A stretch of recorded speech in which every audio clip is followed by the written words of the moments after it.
Bonjour, bienvenue dans Lex Inside, l'émission qui donne du sens à l'actualité juridique. Du droit et rien que du droit. Au programme de ce numéro, on va parler de l'Agence française anticorruption avec sa directrice Isabelle Gégouzeau. Ce sera dans quelques instants. On parlera ensuite du rapport sur les enquêtes internes, rapport du Club des juristes avec son co-rapporteur Raphaël Gauvin, également avocat associé chez Stephenson Harwood. Et enfin, on parlera de défense des actionnaires avec Johan Lisowski, avocat fondateur de Lisowski Avocat. Voilà pour les titres. Lex Inside, c'est parti!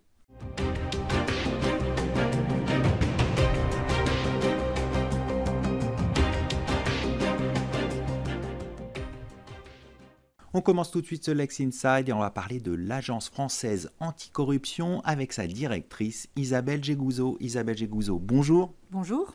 Nous allons faire le point sur les missions, l'organisation et les défis de l'Agence française anticorruption. Tout d'abord, je rappelle que depuis juillet 2023, vous êtes à la tête de l'AFA. Pour commencer, pouvez-vous nous présenter les missions principales de l'agence ? Alors, cette agence a été créée par la loi du 9 décembre 2016, qui est la loi Sapin II, et elle a pour mission d'aider, et ce terme « aider » est important, tant le secteur économique, les entreprises, que les acteurs publics dans la prévention des atteintes à la probité. Par atteinte à la probité, on entend bien entendu la corruption, puisque c'est notre titre, mais de manière plus large, le trafic d'influence, la prise illégale d'intérêt, le détournement de fonds publics, la concussion et le favoritisme.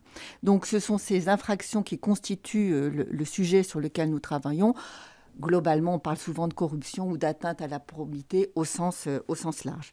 Alors, notre mission est une mission exclusivement préventive, et ça, c'est important. Nous ne sommes pas un service d'enquête. Néanmoins, puisque notre mission est d'aider, nous avons des pouvoirs de contrôle sur place et sur pièce, tant pour les acteurs économiques que pour les acteurs publics. Pour les acteurs économiques, nous pouvons contrôler les très grandes entreprises, c'est-à-dire celles qui ont plus de 500 salariés et un chiffre d'affaires annuel de plus de 100 millions d'euros.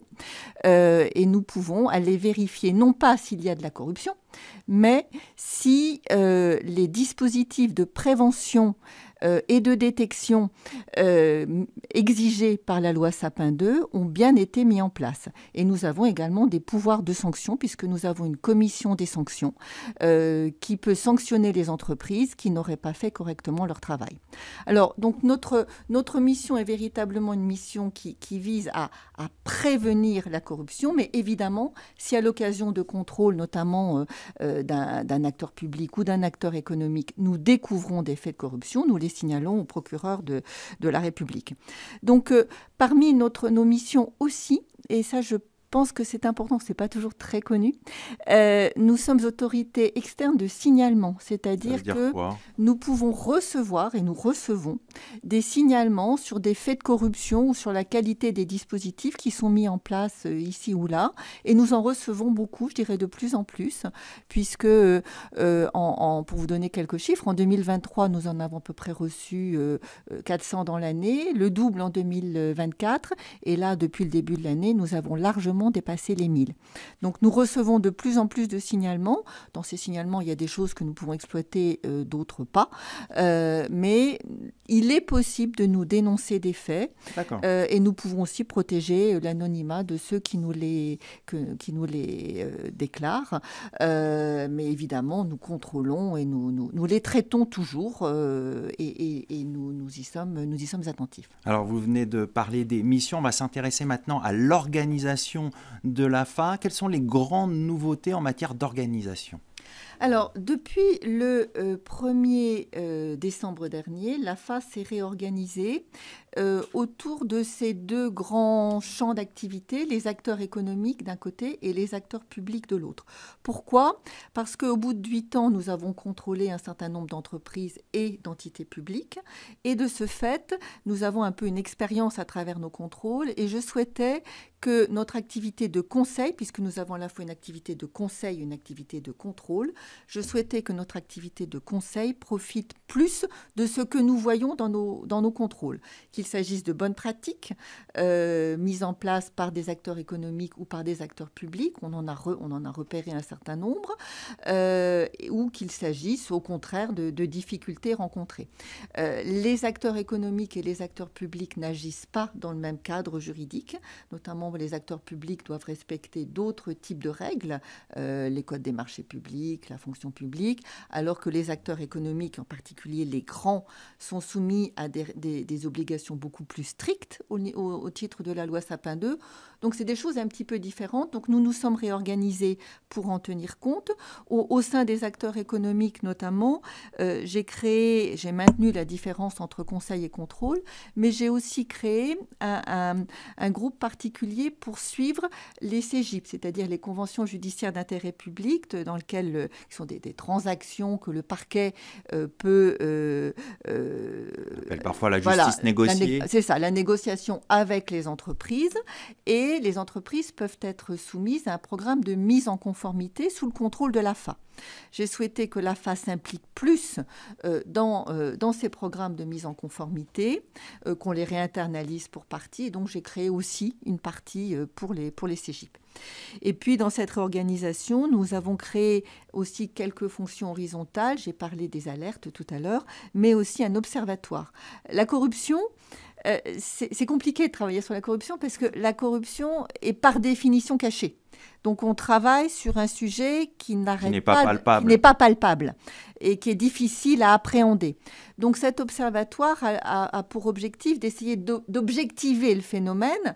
On entend beaucoup parler des enquêtes de perception. Celle de Transparency est très connue. Bon, la France a régressé... Personnellement, je trouve que c'est un peu injuste, mais bon.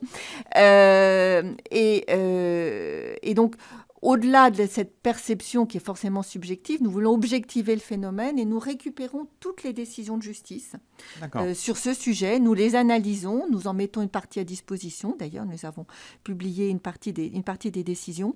L'objet est véritablement de mieux appréhender ce phénomène corruptif pour aider les acteurs publics comme les entreprises à mieux se protéger. Alors, l'action de l'AFA repose sur des textes. Concrètement, pouvez-vous nous expliquer comment l'AFA s'appuie sur des textes tout en faisant preuve de pragmatisme ? Alors, la loi Sapin 2 nous donne une mission très large, et donc nous essayons de maximiser son impact.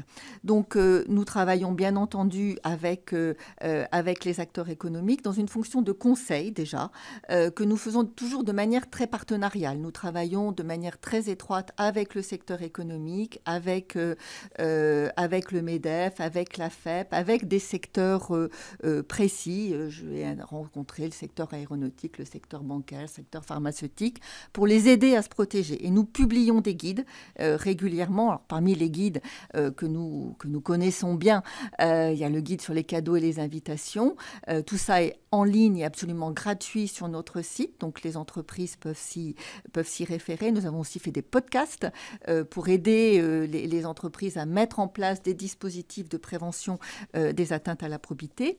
Et puis ça, c'est notre fonction de conseil. Et puis dans notre fonction de contrôle, nous essayons aussi de maximiser l'impact de nos contrôles avec une approche qui est de plus en plus une approche sectorielle. Ça veut dire que nous essayons de contrôler en vis-à-vis des acteurs publics et des acteurs privés. Parce que c'est souvent à l'intersection entre les deux que se niche la corruption. On l'a fait par exemple sur les Jeux Olympiques. On a une autre vague de contrôle sur le secteur portuaire.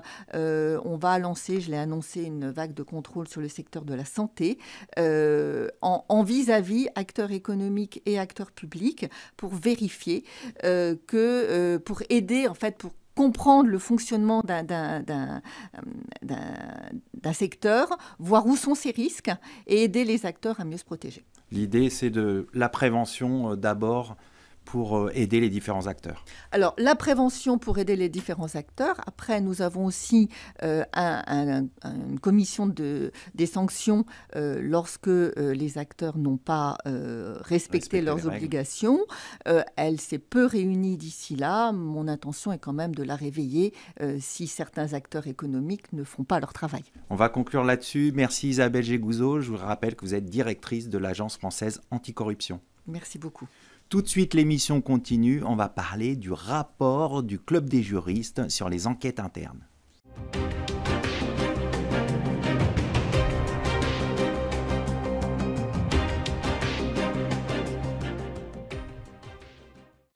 On poursuit ce Lex Inside et on va parler du rapport du Club des juristes sur les enquêtes internes avec le co-rapporteur de ce rapport, Raphaël Gauvin, également associé au sein du cabinet Stephenson Harwood. Raphaël Gauvin, bonjour. Bonjour Arnaud. On va revenir ensemble sur les recommandations du rapport du Club des juristes sur les enquêtes internes, mais tout d'abord, pourquoi un rapport sur les enquêtes internes? Quels sont aujourd'hui les enjeux sur ces enquêtes internes? En fait, on assiste depuis ces dernières années à une vraie montée en puissance des enquêtes internes dans les entreprises.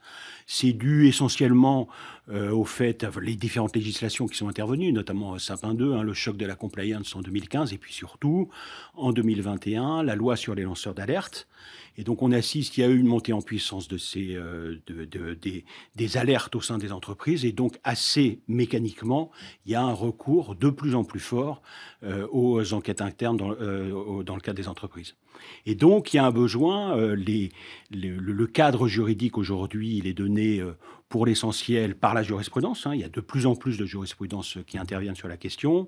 Il y a des guides internes, des recommandations par certains régulateurs. Mais il y a sans doute la nécessité aussi qu'il y ait une intervention du législateur. Et donc, c'est cette question-là ont été posées au Club des juristes. Et donc, on fait un certain nombre de recommandations. 7 recommandations. Alors, on va revenir justement sur ces recommandations. Pouvez-vous nous expliquer les principales recommandations? Alors, la principale recommandation, en fait, c'est celle qui est en réalité dans le débat depuis 4-5 ans, c'est de savoir s'il faut que traiter les enquêtes internes, donner un cadre juridique le même que le code de procédure pénale, faire en réalité un code de procédure pénale bis. La conclusion auquel on est parvenu, on a entendu près d'une vingtaine de directeurs juridiques, des universitaires, des avocats, etc., des chefs d'entreprise. Et la conclusion auquel on est parvenu, c'est qu'en réalité, il ne fallait pas mettre en place ce cadre juridique strict de l'enquête interne. Pourquoi? Alors, tout simplement parce qu'en réalité, si on fait ça, les entreprises, si on rigidifie trop le système, les entreprises ne feront plus appel aux enquêtes internes. Et donc, nous, le pari qu'on fait, enfin la recommandation qu'on fait, c'est qu'il faut responsabiliser les entreprises, leur donner plus de liberté et surtout pas mettre en place un cadre rigide. Il faut que chaque entreprise, alors notamment en mettant en place des codes de bonne conduite, des codes sur l'enquête interne qui expliquent pour chaque entreprise ce qu'elle doit faire dans le cadre d'un traitement d'une alerte ou d'une enquête interne. Mais si on met en place un cadre uniforme, rigide, on risque en réalité de tuer l'enquête interne. Donc là, c'est plutôt de la souplesse pour laisser aux entreprises de s'emparer du sujet. Alors, c'est pas pour ça qu'il faut rien faire. On fait d'autres recommandations. L'autre recommandation qu'on fait, c'est que, à notre sens, il faut donner une définition à l'enquête interne. On propose cette définition, qu'elle soit intégrée dans le Code du travail. Ça permettrait au pouvoir public de reconnaître l'importance du développement de cette culture de l'enquête interne dans l'entreprise. C'est quoi les éléments de cette définition? Alors, je ne les ai pas très précisément en tête. Mais à peu près. C'est une définition très générale, très générique de l'enquête interne. Et des buts qu'elle poursuit, c'est notamment rechercher les éléments de fait et rechercher la vérité, en tout cas s'y approcher. D'accord. Donc on donne cette définition, on propose de donner cette définition. Ensuite, on tranche aussi le débat sur les problématiques du secret professionnel des avocats. La problématique aussi, on pourrait revenir sur les conflits d'intérêts pour l'avocat qui intervient, qui est en défense de l'entreprise. Et est-ce qu'il peut lui aussi conduire cette enquête interne? Alors comment vous tranchez cette question? Alors en réalité, on ne la tranche pas. Notre recommandation est de laisser, là encore, la liberté à l'entreprise et la liberté à l'avocat de choisir si il est ou pas en situation de conflit d'intérêts. C'est un débat qui a lieu au sein même des avocats, au sein même du CNB, en réalité, qui n'a pas encore été tranché. Nous, notre position, c'est de laisser, c'est le principe, pour l'entreprise du libre choix de son avocat. D'accord. Voilà. Et l'autre recommandation qui est importante, et là pour lequel on pense que pour le coup il faut qu'il y ait une intervention du législateur, c'est une question plus délicate, c'est la question de l'interaction entre l'enquête interne et l'enquête judiciaire. Quand vous avez une enquête judiciaire qui est conduite et que l'entreprise elle-même conduit une enquête interne, là il y a une problématique et qu'on a vu dans le secret de l'instruction, évidemment. Alors, au-delà de ça, la problématique, c'est la privatisation de l'enquête. Et la problématique, c'est le contournement des règles de procédure pénale. Et d'une utilisation de l'enquête interne, notamment pour conduire les auditions, sans respecter le code de procédure pénale. Et c'est là où il y a un vrai risque qu'on a pu, et là encore une fois, dans les magistrats qu'on a pu entendre, les représentants de la compliance, les avocats, là il y a une véritable difficulté. Et là, sur ce point précis, on pense que le législateur devrait intervenir. De quelle manière? Tout simplement, de mettre en place des règles quand on est dans le cadre d'une enquête interne qui est conduite parallèlement à une enquête judiciaire. Là, on met en place des droits pour notamment le salarié qui est entendu, qui sont assimilables à aux règles du Code de procédure pénale. Comme le principe du contradictoire, par exemple? Le principe de pouvoir signer le procès-verbal, le principe aussi de pouvoir être accompagné si jamais il est mis en cause, le principe aussi de pouvoir non pas avoir accès au dossier, mais savoir ce qu'on lui reproche exactement, etc. Enfin, tous les droits qui sont attachés, qui sont dans le code de procédure pénale, qui puissent être dans le cadre d'une enquête interne, encore une fois, si on est parallèlement à une enquête judiciaire. En quoi ces recommandations dont vous venez nous présenter les principales, elles répondent aux défis de compétitivité et de souveraineté judiciaire? Tout simplement parce qu'on sait que les entreprises, les grandes entreprises françaises, mais pas seulement aussi, des entreprises aussi de taille intermédiaire qui se battent sur les marchés internationaux, dans ce cadre-là, le droit, la loi, le procès est une arme dans le cadre de la guerre économique. Et donc, il y a la nécessité pour les entreprises françaises d'être au même niveau, aux mêmes standards internationaux. Et donc, l'enquête interne en fait partie. Et si on ne met pas en place, notre pays, nos entreprises ne mettent pas en place ces standards en matière de conduite, de respect des enquêtes internes, c'est d'autres qui le feront à notre place. Et donc, il y a cette nécessité pour les entreprises et pour le pouvoir public d'intervenir et d'aménager, de mettre en place ce cadre pour les enquêtes internes. Alors justement, vous évoquez les pouvoirs publics, les entreprises. Est-ce que vous avez un message à leur adresser par rapport à vos propositions? Est-ce que les pouvoirs publics doivent s'emparer de vos propositions, par exemple? Il y a une proposition de loi actuellement qui est pas en discussion, mais qui est déposée par Olivier Marleix. C'est une proposition de loi qu'on avait fait ensemble à l'époque où j'étais député à l'Assemblée. On avait fait ensemble le rapport sur l'évaluation de Sapin 2, et il y avait une proposition de loi qui en est issue, et il y a des dispositions sur l'enquête interne. Et donc, dans ce cadre-là, nous, on fait des propositions, notamment aussi des propositions d'amendement pour que cette loi vienne en discussion. Alors, après, la situation politique, j'espère qu'elle permettra au député Marleix de la mettre sur la table. Et puis, aux entreprises, le message, c'est que saisissez-vous du sujet, mettez en place des dispositifs pour encadrer ces pratiques et pour anticiper les problèmes, être proactif pour ne pas subir dans le cadre de problématiques qui pourraient intervenir. On va conclure là-dessus. Merci Raphaël Gauvin. Je rappelle Merci que vous êtes beaucoup. donc co-rapporteur de ce rapport sur les enquêtes internes du Club des juristes. Merci. Tout de suite, l'émission continue. On va parler de la défense des actionnaires.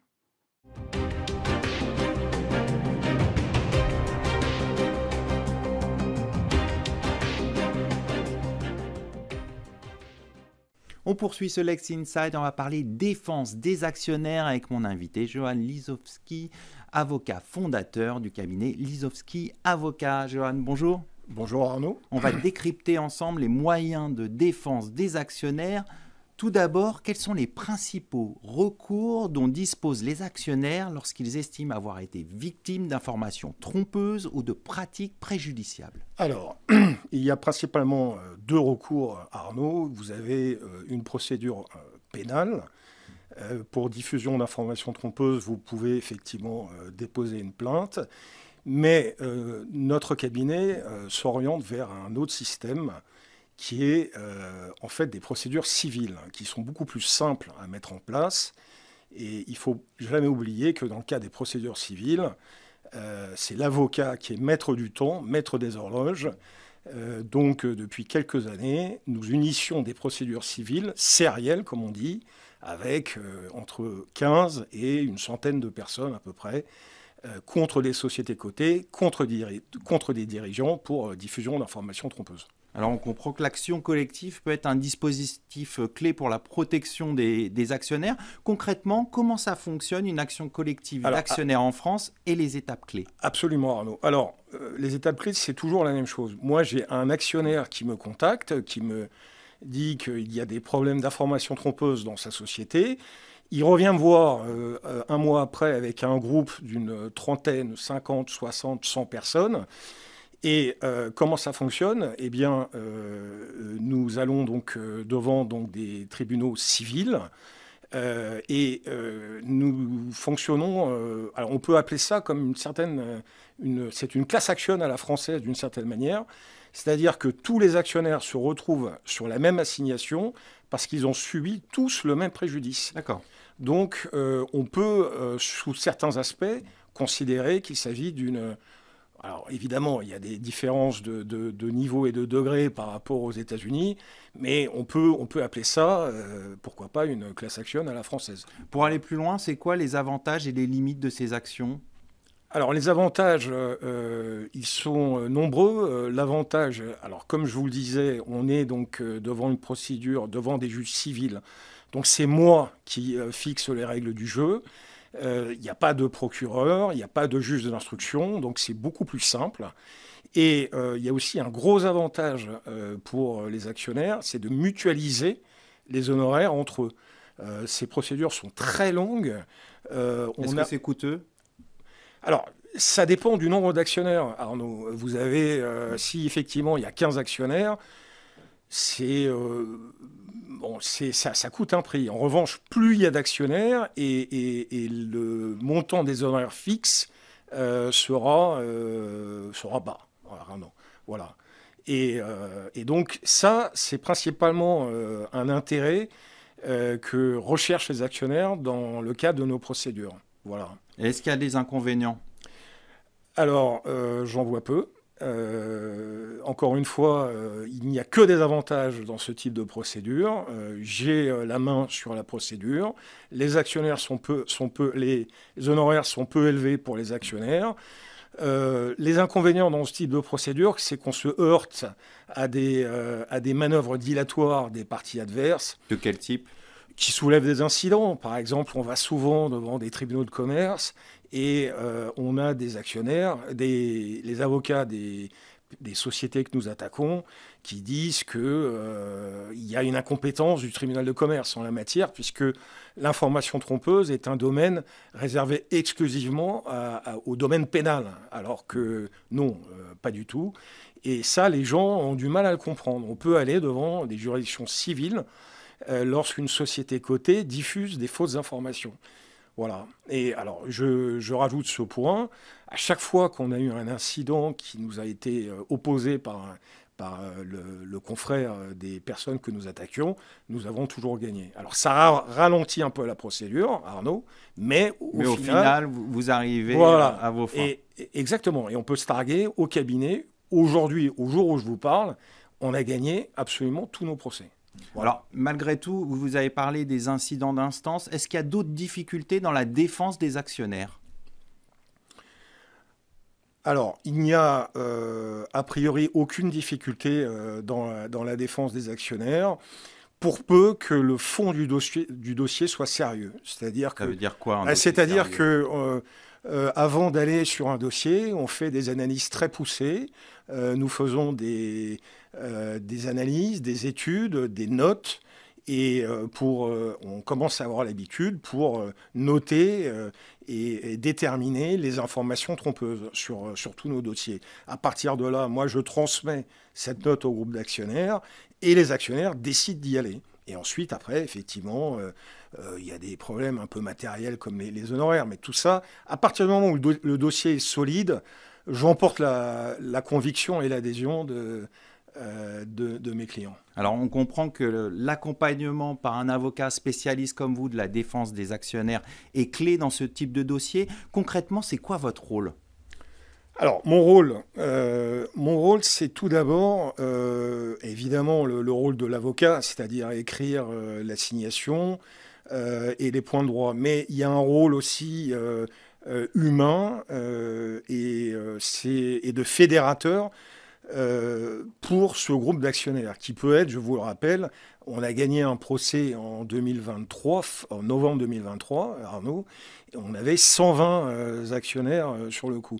Donc, c'est compliqué de fédérer tout le monde. Vous avez effectivement des actionnaires qui ont des avis divergents, mais au final...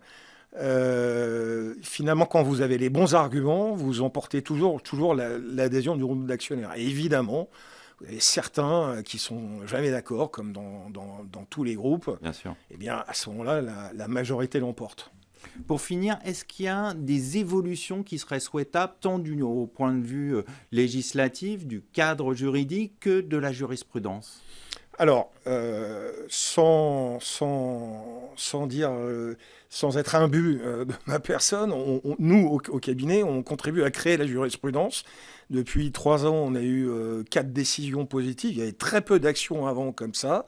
Et alors, le seul point que je vois, ça serait effectivement d'améliorer la vitesse de la justice. Comment on pourrait faire ? C'est au législateur, ça, de prévoir. C'est au législateur, mais c'est vrai que on a des procédures qui durent beaucoup de temps et qui pourraient être beaucoup plus courtes si la justice faisait vraiment son travail. Et ça ne tient pas à la complexité des dossiers eux-mêmes ? Non. Ça ne tient pas à la complexité des dossiers eux-mêmes. Je vous donne juste un exemple. Lorsque vous avez un confrère qui ne conclut pas et qui a une injonction de conclure en face, à une prochaine audience, et que à cette prochaine audience, le juge lui accorde une nouvelle injonction de conclure, c'est du laxisme. On va conclure là-dessus. Merci Johan Lisowski. Je rappelle que vous êtes avocat, fondateur de Lisowski Avocats. Merci Arnaud. C'est la fin de cette émission. Merci de votre fidélité. Restez curieux et informés. À très bientôt sur Be Smart for Change.